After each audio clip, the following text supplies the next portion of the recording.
Europe का परमाणु हमले से निपटने का प्लान। न्यूक्लियर वॉर आशंका के बीच ये बहुत बड़ी खबर है। रूस के मिसाइल हमलों से निपटने की तैयारी है। फ्रांस ने बनाया परमाणु मिसाइलों का कवच। तो रूस के मिसाइल हमलों से निपटने की तैयारी कैसे यूरोप में है? न्यूक्लियर वॉर की आशंका बढ़ती हुई नजर आ रही। यूरोपियन कंट्रीज ने परमाणु हमले से निपटने का अब प्लान भी तैयार कर लिया, यानी परमाणु युद्ध की जो आहट है अब वो क्या हकीकत में तब्दील होगी, ये बड़ा सवाल। तो रूस यूक्रेन की ये लंबी लड़ाई महाप्रलय लाने की तैयारी में क्या है? रूस के टीवी एंकर की धमकी के बाद यूरोप में पूरी टेंशन का माहौल बना हुआ है कि पुतिन किसी भी वक्त परमाणु हमला कर सकते हैं। ऐसे में फ्रांस के साथ मिलकर यूरोप पूरे महाद्वीप को बचाने का प्लान बना रहा है। बिल्कुल, और आप देखिए यूरोप का प्लान क्या है, आप जरा समझिए कैसे परमाणु हमले से बचने के लिए कवच को तैयार किया जा रहा है। ग्राफिक्स के जरिए एक जानकारी आपके सामने। तो देखिए यूरोप को यह कंफर्म हो चुका है कि व्लादिमीर पुतिन परमाणु हमला किए बिना नहीं रुकने वाले हैं। रूस के न्यूक्लियर खतरे से निपटने के लिए यूरोप एटमी अम्ब्रेला पर काम कर रहा है और इसका सीधा मकसद है यूरोप को किले में बदलना। इसके लिए फ्रांस अपनी 300 न्यूक्लियर मिसाइलों से एटमी अम्ब्रेला तैयार करेगा जो पूरे महाद्वीप को कवर करने वाला है।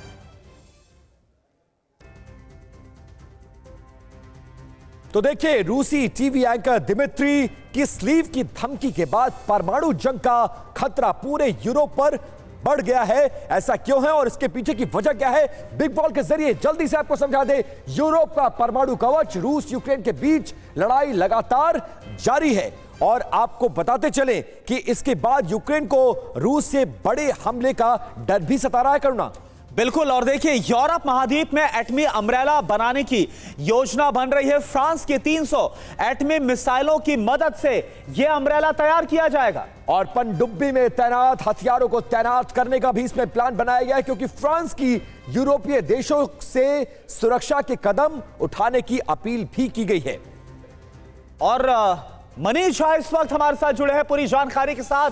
मनीष, कितनी चिंता में डालने वाली बात है, क्योंकि अब तक तो कहा जा रहा था कि क्या परमाणु युद्ध होगा, रूस परमाणु हमला करेगा, लेकिन अब तो इससे बचने के लिए तैयारियां शुरू हो गई है। बिल्कुल, देखिए जिस तरीके से फ्रांस के राष्ट्रपति भी परमाणु बम के बारे में बात करने लगे हैं और ये कहते हैं कि हम लोगों को अपना रक्षा कवच बनाना चाहिए, लेकिन बात यह है कि ये बात सच है कि लोहा लोहे को काटता है, या फिर न्यूक्लियर वेपन के मामले में हम डेटरेंट की बात करते हैं, लेकिन यहाँ हालात दूसरे हैं। यहाँ पर यह है कि एक तरफ रूस ये मानता है कि नाटो से उसको धमकी मिल रही है, नाटो की वजह से उसको एग्जिस्टेंशियल थ्रेट है और वैसी स्थिति में अगर जरूरत पड़े तो हम परमाणु हथियार का भी इस्तेमाल करेंगे और वो काफी घातक होगा। इस बात को पुतिन के प्रवक्ता कहे जाने वाले दिमित्री किसेलोव ने भी कहा है और तमाम दूसरे लोग रूसी अथॉरिटी कहते भी आए।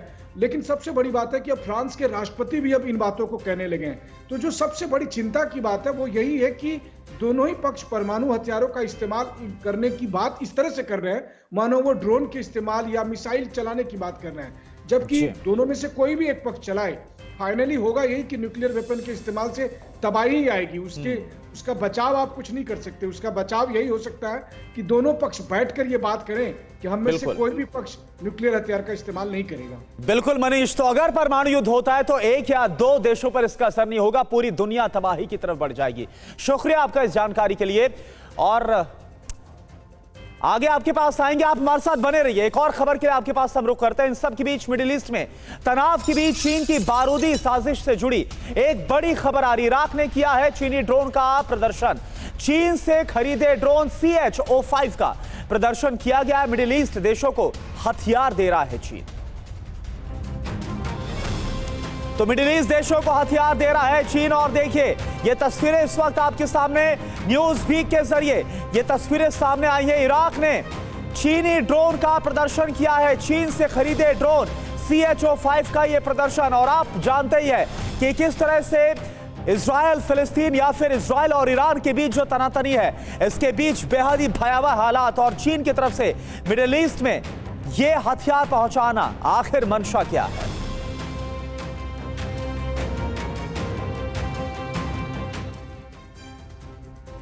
तो क्या मिडिल ईस्ट में चीन बारूदी साजिश रच रहा है? यह सवाल इसलिए क्योंकि मिडिल ईस्ट के कई देशों को चीन हथियार बेच रहा है।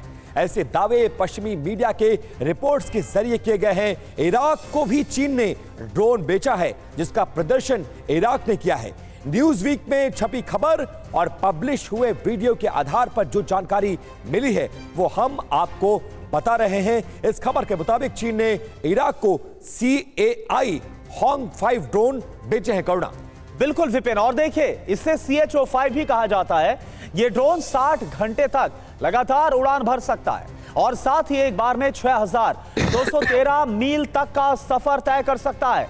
चीन ये वेपन सप्लाई तब कर रहा है जबकि मिडिल ईस्ट के कई देशों को हथियार सप्लाई करने पर कड़े अमेरिकी प्रतिबंध हैं। और आपको यह भी बताते हैं कि मिडिल ईस्ट के किन देशों को चीन हथियार सप्लाई कर रहा है। विपिन, देखिए, Stockholm international peace research institute की रिपोर्ट के मुताबिक 2008 से लेकर 2018 के बीच चीन ने 13 देशों को 181 ड्रोन बेचे हैं, जिसमें UAE को 22.1, सऊदी अरब को 19.3, मिस्र को 15.5% वेपन सप्लाई किए गए हैं, जो अपने आप में बताता है कि पूरे मिडिल ईस्ट को यह हथियार बेचकर चीन अपनी मंशा जाहिर कर रहा है।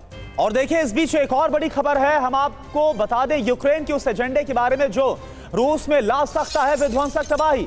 रूस को लेकर यूक्रेन का बहुत बड़ा दावा, जंग में अगला हफ्ता रूस के लिए बेहद घातक है। जंग में हर दिन मर रहे हैं रूस के 1000 सैनिक।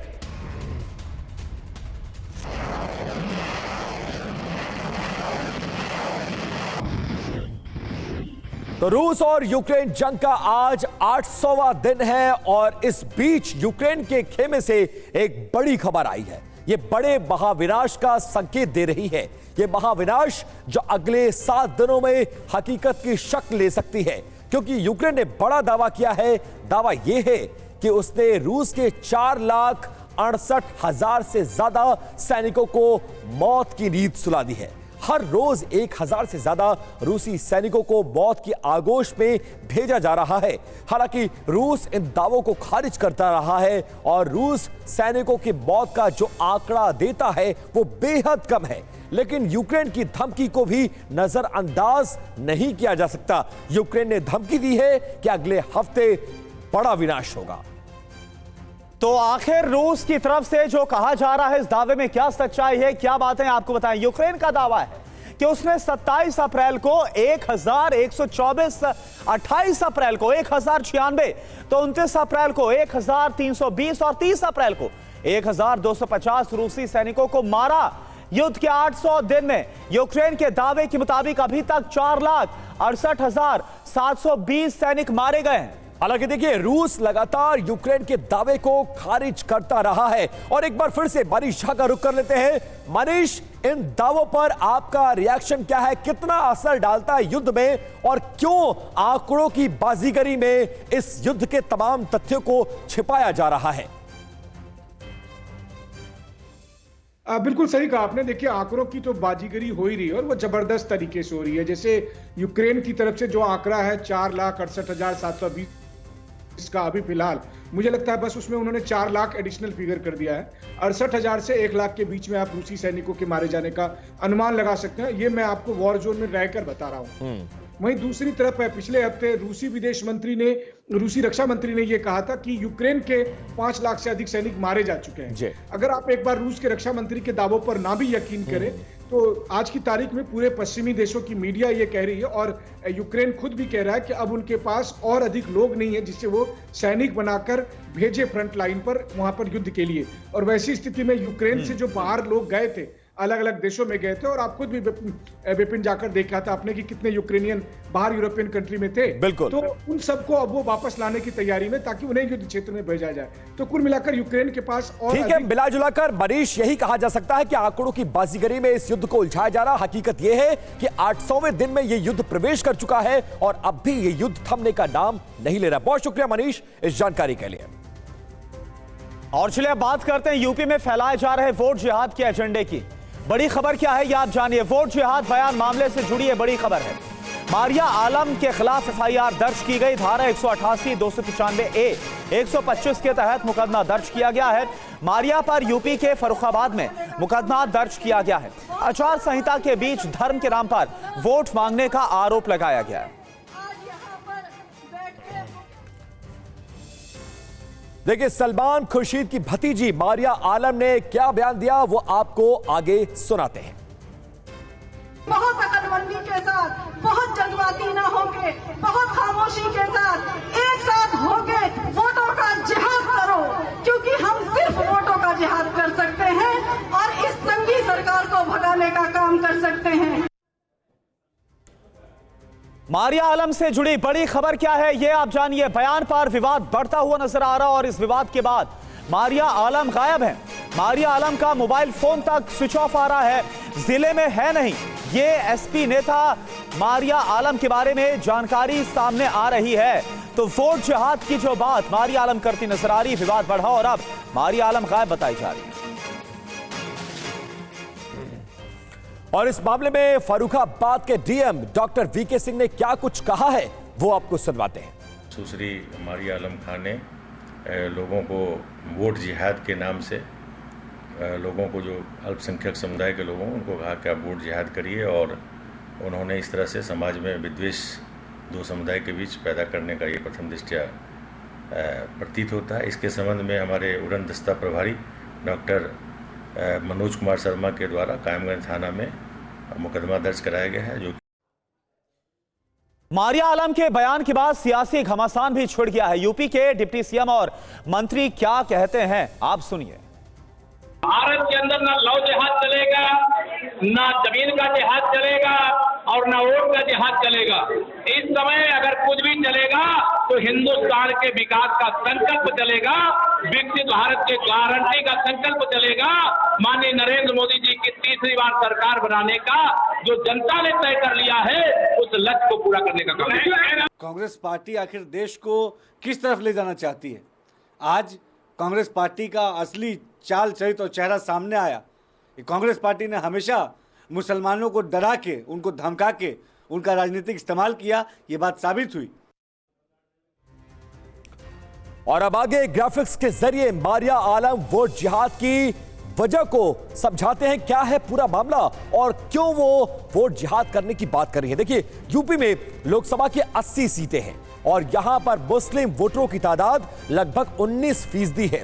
मुस्लिम वोटरों का असर 65 सीटों पर साफ तौर पर देखा जा सकता है। इन 65 सीटों में मुस्लिम वोटर लगभग 20 से 30% है। करुणा, बिल्कुल, और क्या जानकारी। अब आप ये समझिए कि इस बयान की जरूरत क्यों मारिया आलम को पड़ी है। आपको बता दें कि बीएसपी, पल्लवी पटेल और ओवैसी का गठबंधन है।